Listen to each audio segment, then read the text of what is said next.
There was a time जब हमें TV channels पे अच्छे एनिमे देखने को मिलते थे, बट धीरे धीरे सभी टीवी चैनल्स ने एनिमे दिखाना बंद कर दिया। मेरे को अभी भी याद है कि पहले कार्टून नेटवर्क और हंगामा जैसे चैनल पर काफी अच्छे एनिमे आया करते थे, जैसे वन पीस, ड्रैगन बॉल जी, नारुतो, कोचिकामे, डिटेक्टिव कोनन और बहुत सारे एनिमे थे। और ये दोनों चैनल उस वक्त अपने पीक पर चल रहे थे। बट जैसे जैसे कंपटीशन बढ़ा तो काफी सारे नए चैनल्स और शोज आने लगे, जिनका जो डोमिनेशन था वो धीरे धीरे बढ़ रहा था। और वहीं से इन दोनों चैनल्स का भी डाउनफॉल स्टार्ट हो गया, क्योंकि instead of showing new anime, ये उन्हीं एनिमे की एपिसोड या उनकी पूरी आर्क को रिपीट कर रहे थे। उनकी जो स्टोरी थी उसे कंप्लीट नहीं कर रहे थे, जिसकी वजह से उन शोज की जो ऑडियंस थी, उनका जो इंटरेस्ट था उन शोज में से धीरे धीरे कम हो रहा था। मेरे को अभी भी याद है कि कार्टून नेटवर्क ने आज तक ड्रैगन बॉल जी की एंडिंग तक नहीं दिखाई। वो हर बार उसे किड बू की सागा पे लेके जाते थे और वहां से उसे वापस रिपीट करने लगते थे। और मैं बड़ी शिद्दत से उस आर्क को हर बार देखता था कि शायद आज मेरे को आगे का देखने को मिलेगा। बट अनफॉर्चुनेटली हमारे प्यारे कार्टून नेटवर्क ने ऐसा नहीं किया, और यही सेम चीज अदर एनिमे और शोज के साथ हो रही थी जो उस वक्त आते थे। और अब हमें काफी सारे इंडियन कार्टून भी दिख रहे थे चैनल्स पर, जैसे छोटा भीम और मोटू पतलू। इनका जो फोकस था वो किड्स पर था। एंड अब जो चैनल आ रहे थे उनकी भी जो स्ट्रैटेजी थी वो बदल चुकी थी, क्योंकि अब उनका जो फोकस था वो टीनेजर से हटकर किड्स पे जा चुका था।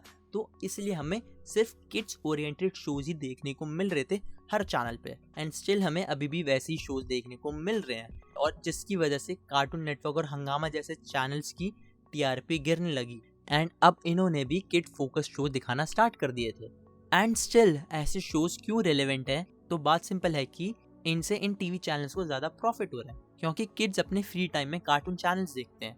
इन चैनल्स पर सिर्फ ऐसे ही शो अवेलेबल है, जिस वजह से अब बच्चों के पास कोई अदर ऑप्शन नहीं है सिवाय इन शोज को देखने का, और ये साइकिल रिपीट होती रहती है। दैट्स वाई इंडिया में जो डोमिनेशन है वो मोटू पतलू और छोटा भीम जैसे कार्टून्स का हो गया है। इसी वजह से हमें एनिमे का ब्रॉडकास्ट नहीं मिलता टीवी चैनल्स पर।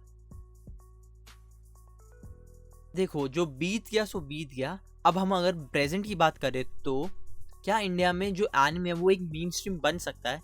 तो हाँ, बन सकता है, बट टीवी पे नहीं बल्कि स्ट्रीमिंग सर्विसेज पे, जैसे Amazon प्राइम और Netflix. Because we all know streaming services are the future.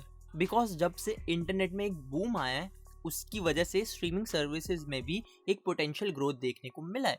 And ऊपर से सोने पे सुहागा तो तब हुआ है जब पूरे वर्ल्ड में लॉकडाउन हुआ पड़ा था।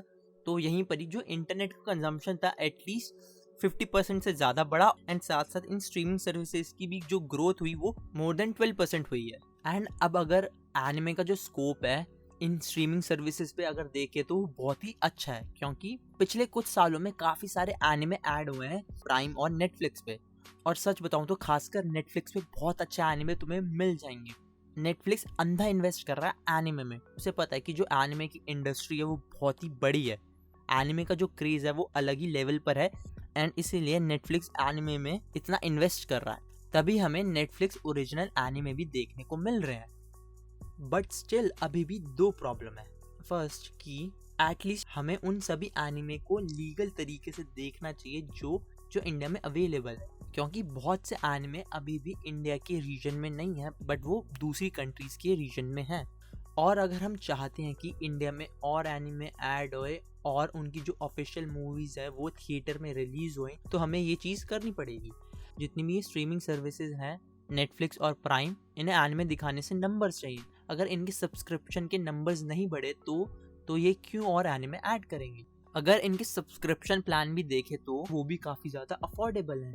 अगर तुम नेटफ्लिक्स का ही देखो तो उसका जो मोबाइल प्लान है वही 200 रुपीज़ से स्टार्ट है, और प्राइम का तो 1000 रुपीज़ में पर ईयर का प्लान आता है। और या तो तुम अपने 3-4 दोस्तों के साथ मिलकर प्राइम की सब्सक्रिप्शन ले सकते हो 1 ईयर की। And same goes for Netflix. अगर तुम्हें नेटफ्लिक्स बड़ी स्क्रीन पे देखना है अपने पीसी या टीवी में, तो तुम यही सेम चीज़ कर सकते हो, वो भी तुम्हें उतने का ही हिसाब पड़ेगा। अगर तुम्हें फ्री में और लीगल तरीके से एनिमे देखने हैं तो तुम्हें काफ़ी सारे पॉपुलर एनिमे म्यूज एशिया के यूट्यूब चैनल पे भी देखने को मिल जाएंगे। उनके चैनल का लिंक मैं नीचे डिस्क्रिप्शन में दे दूंगा, तो चेक कर लेना। अब अगर सेकंड प्रॉब्लम की बात करें वो है ऑडियंस। एनिमे अभी भी इंडिया के अंदर अपनी एक ग्रोइंग स्टेज पर है। In compare to other countries anime की जो ऑडियंस है इंडिया में वो भी कम है। अभी भी मेजॉरिटी ऑफ लोगों की जो थिंकिंग है एनिमे को लेकर वो ये है कि जो एनिमे है वो सिर्फ बच्चों के लिए है। बट हम इसमें क्या कर सकते हैं, हम लोगों का जो पर्सपेक्टिव है एनिमे को लेकर कैसे चेंज कर सकते हैं, तो सिंपल है, हमें ज़्यादा कुछ नहीं, अपने आसपास से ही स्टार्ट करना है। हमें सबसे पहले अपने दोस्तों से, अपने भाई बहनों से स्टार्ट करना पड़ेगा।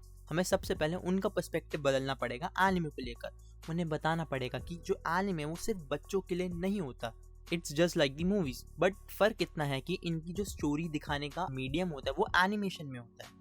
हमें उनको बताना पड़ेगा कि एनिमे में कितने ही ब्रिलियंट कॉन्सेप्ट, स्टोरी, कैरेक्टर्स और उनकी ग्रेट फिलॉसफी देखने को मिलती है। एंड देन उन्हें सजेस्ट करो अच्छे एनिमे। और सजेशन में तुम अगर उन्हें छूटते ही वन पीस और नारुतो जैसे बड़े एनिमे सजेस्ट करोगे तो उसका कोई फायदा नहीं है। इतने बड़े एनिमे को देखने में काफ़ी ज़्यादा टाइम इन्वेस्ट होता है और आजकल किसी के पास इतना टाइम नहीं है कि वो इसी चीज़ पे इतना ज़्यादा टाइम इन्वेस्ट करे। मेक श्योर कि उन्हें पहले छोटे एनिमे सजेस्ट करो ताकि उनका जो इंटरेस्ट है वो और बड़े एनिमे को देखने में जाए। तुम उन्हें डेथ नोट या इरेज जैसे छोटे एनिमे सजेस्ट कर सकते हो। अगर मैं अपना एग्जांपल लूँ तो मैं अपनी बड़ी बहन को काफ़ी टाइम से कह रहा था कि वो डेथ नोट देखें। जैसे तैसे उन्होंने जब डेथ नोट का फर्स्ट एपिसोड देखा तो उनका इंटरेस्ट बिल्ड होने लगा। एंड जब उन्होंने डेथ नोट खत्म कर लिया उसके बाद मेरे से और भी एनिमे का सजेशन मांगा। एंड अभी तक उन्होंने erase, your name, the silent voice, spirited away, weathering with you, demon slayer, attack on Titan जैसे एनिमे तक देख लिए हैं। एंड स्टिल अभी भी मेरे से सजेशन मांगती रहती है। अगर मैं ऐसा कर सकता हूँ तो तुम भी ऐसा कर सकते हो। तुम भी अपने फ्रेंड्स या अपने भाई बहनों को कन्विंस कर सकते हो एनिमे देखने के लिए। And they will definitely love it because जिसे रियल आर्ट की कदर होती है वो कभी भी उसकी डिसरिस्पेक्ट नहीं करेगा, वो उसे डेफिनेटली अप्रिशिएट करेगा। I hope you like this video. और अगर तुम मेरे इन थॉट्स से सहमत हो या नहीं भी तो कमेंट में ज़रूर बताना। और वीडियो अच्छी लगी हो तो शेयर कर देना। एंड चैनल पे नए हो तो make sure check out the other videos. अगर अच्छी लगे तो चैनल को सब्सक्राइब कर देना। And see you in the next video. Till then, sayonara.